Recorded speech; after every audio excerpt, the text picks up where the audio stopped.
Good morning, and this is Morning Reel, a 200 minute or so podcast of films that I review from the old to the new, from the Southwest to the North Pacific, from Asia to Australia. I review them, black or white. And here's Ray Salazar. Yeah, this is Ray Salazar. And I'm going to review The Shining. The Shining. It's a 1980 horror film directed by Stanley Kubrick, screenplay by Stanley Kubrick and Diane Johnson, based on The Shining by Stephen King, produced by Stanley Kubrick, starring Jack Nicholson, Shelley Duvall, Scatman Crothers, and Danny Lloyd. Cinematography, and I gotta give my bow down to the cinematographer John Alcott. Bow down, dude. Bow down. Edited by Ray Lovejoy. Music by Wendy Carlos and Rachel Elkind. Production companies: The Producer Circle Company and Peregrine Productions. Distributed by Warner Brothers and Columbia EMI Warner Distributors, because it also came out in the UK. This film came out on May 23rd, 1980, and it was a box office success. Not only was it a box office success, it's a success in the culture, because ever since this film came out, you see a lot of references of this film in various forms of entertainment, whether it be photography, other films, television, even cartoons, man, like The Simpsons for one, right? Now, I'm not here to talk about The Simpsons. I'm here to talk about The Shining very briefly, and I've seen this film before. I've probably seen it maybe 5 times in my life. This probably being my 5th time, and I've always known that this was Stanley Kubrick's work, except when I first saw it. I was maybe like a kid when I saw this, or when I was a kid, I don't think I saw this whole film. I know I saw some of it, and I wasn't into it until I got into my teens, and then boom, when I got to know about The Shining by Stanley Kubrick, I was like, oh shit, it's the same dude who did A Clockwork Orange and countless other gems like Eyes Wide Shut, which is, ooh, man, that's a Halloween classic, if anything. Well, it's more of a Christmas classic, right? You know what? I think I'm going to review that film for Christmas season. Either way, it's about this dude. He's a teacher, but he also wants to write a book, right? And he has a deal, right? All he has to do is write the book, and boom, you got the money, you got the deal, living in paradise. He has a wife and kid. He decides to take this job as being a caretaker in this hotel in the Rocky Mountains. And during the interview, the owners, people who run the place, had to tell him that this hotel is haunted. There's been, a murder. Everybody knows about it. It's been in the newspaper. I don't know if you know, but I have to tell you because of, it's the legality of things. And I love, especially that scene, the interview scene, which is, it says interview before it goes into the actual scene. There's a title card. It's just so straightforward and so normal. Like I guess when you look, I guess if you were to eavesdrop an interview, right? It'd be boring as shit. It's the typical questions, nothing crazy, but this is a film, right? And this is Jack Nicholson, right? And oh man, he plays a great character in this film. Crazy ass dude. I never appreciated the range that Jack Nicholson has until rewatching this film again, because you can see a man who can who can be completely sweet to a deranged psychopath. To see that, even though it's fake, to see that is pretty wild. But yeah, the interview scene, it's so normal, and when you look at it, one can say it's a boring ass scene. It's just two people talking, seeing whether the guy's gonna get the job or not. But when you just witness the information being thrown at you, you can't help but think whoa, this isn't your typical interview. Everything looks so normal. Everything's shot so normal, but it's not normal. And he's like, I don't care, dude. I'm going to take it. I'm a writer. I need something to keep me up at night type of thing, right? They go. The son's a clairvoyant named Danny. And this kid has a like a mental telekinesis like power that he has, that he's able to like not read other people's minds, but have conversations with other people who have that same ability, right? And I guess you don't got to read people's minds either, as far as like to figure out what they're going to do or whatnot. And there's some major side effects to that. Like, this movie's crazy, man. Like, it really pulls you into a haunted hotel. It's a little sci-fi-ish. You're kind of figuring out, like, where do these powers go? How do they work? It gives us a hard time for us to kind of understand. But then again, when you're dealing with like abilities like that, supernatural, it's just hard to explain. It's hard to understand, period. It's hard to even almost grasp, let alone like able to manifest this power when, say, if you even can, right? And it doesn't focus our attention to that specifically, but you think about that shit. I thought about that shit because, and here I am reviewing the film without even reading the book before. I know about the book. I never read the book before. I don't plan to anytime soon. I'm just reviewing what I saw in the film. It's a creepy film. You see these ghosts appear out of nowhere when clearly they told you that, hey, when everybody leaves this hotel building, the staff, the owners, everybody, you're the only people there. And it's 3 people in this gigantic, beautiful luxury of a hotel in a secluded area of the Rocky Mountains in Colorado. Sounds beautiful, really does. You can stay in any room you want.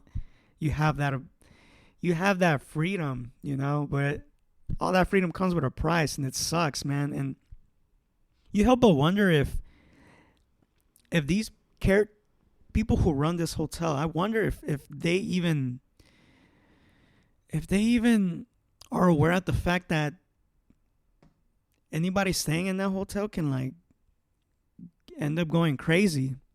I wonder if they really know. And part of me thinks that they are well aware of it, especially in the interview scene, which to me is key, because obviously it tells you what you're going to expect in this film without expecting any detailed information. Like, it really wants us just to sit there and just watch the film. And I love how the music just keeps us on the edge of our seats. It's this tone, very dark and minimalist, eerie.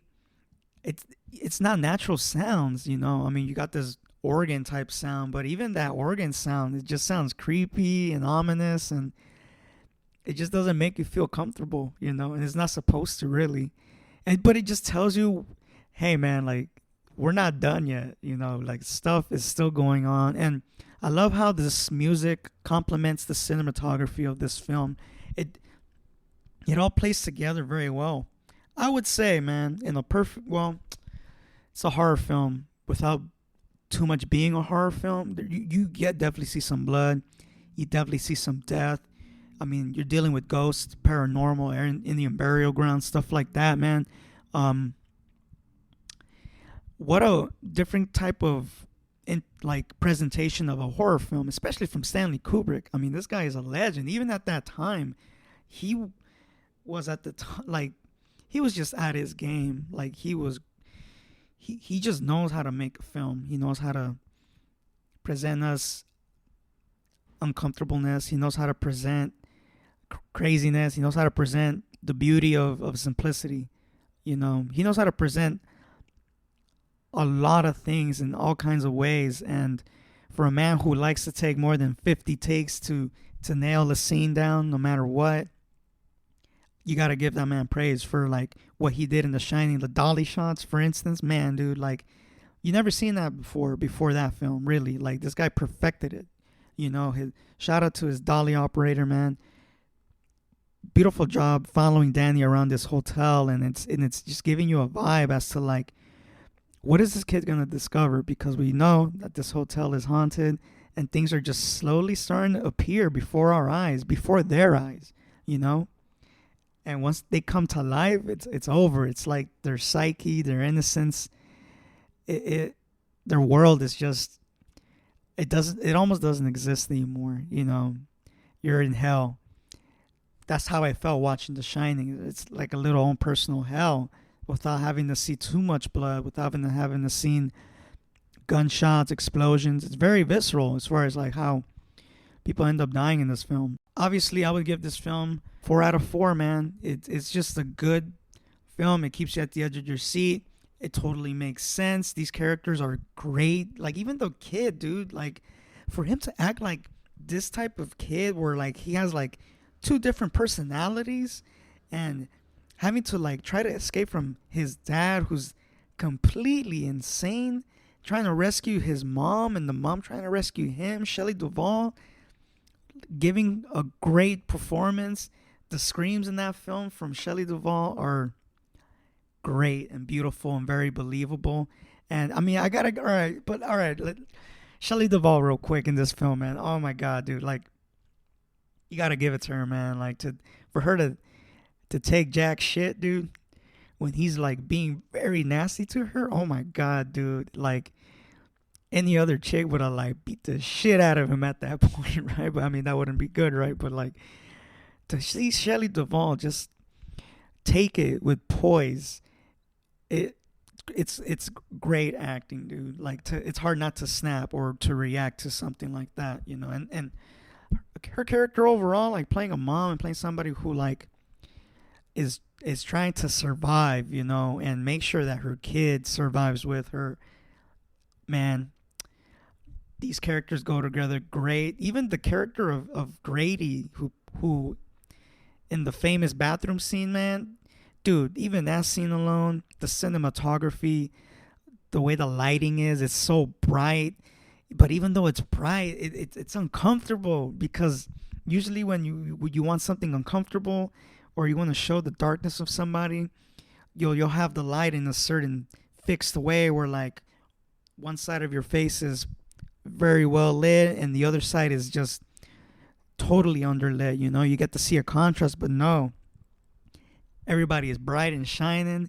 But the conversation that they have, the exchange of words, the writing, so good, so impactful. It puts you on the edge of your seat, man, because they're saying things where it's like you ask yourself, are they saying what we're thinking they're saying? Like, are they saying like, hey, you gotta shut these people down permanently, like out of this existence, like we're all counting on you.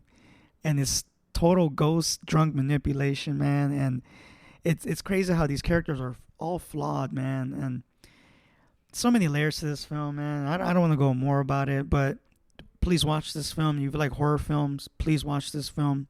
If you like psychological horror or like dark thrillers, watch this film. It's definitely different, and it's shot so well, so beautiful. I mean, what can you expect more from Stanley Kubrick in 1980? He's giving us what we need, like, and he's not afraid to go weird about it, and minimally weird, but it's just enough weirdness to like always remember where we're at in this film, aesthetically, musically, writing wise. He puts it there. He did a great job, man. 4 out of 4 tokes. Thank you, Stanley Kubrick. Everybody, rate and review this podcast, this episode. Tell me what you think. Comment, please. You can send your requests at officialmorningreel@gmail.com. Check out my website, morningshopfilms.co. I got put out merch. I put out a shirt that says High and Hungry in metal, font, like that death metal, dark throne, black metal type font. It's there. Sizes large, XL, and XXX. Very limited sizes. I would really hop on it because it's a shirt design that I don't plan to like make too many quantities of it. But people who love death metal, black metal, and they love food, it's the perfect marriage, the perfect dark black marriage, of evil. Well, it's not evil, but you know what I'm saying. Next week, it will be October 31st, which means it'll be Halloween. And I promised the people who follow my Instagram that I was going to review A Nightmare on Elm Street Part 3, Dream Warriors. Yes, people decided that that's the film. And I can't wait to watch it because I've never seen it before. I've seen 1 and 2 and maybe like 4 or 5. I don't know. Those movies are weird. I don't know. There's something about those movies that just doesn't bring me too much like interest. Weird. But I plan to watch them, right? Thank you.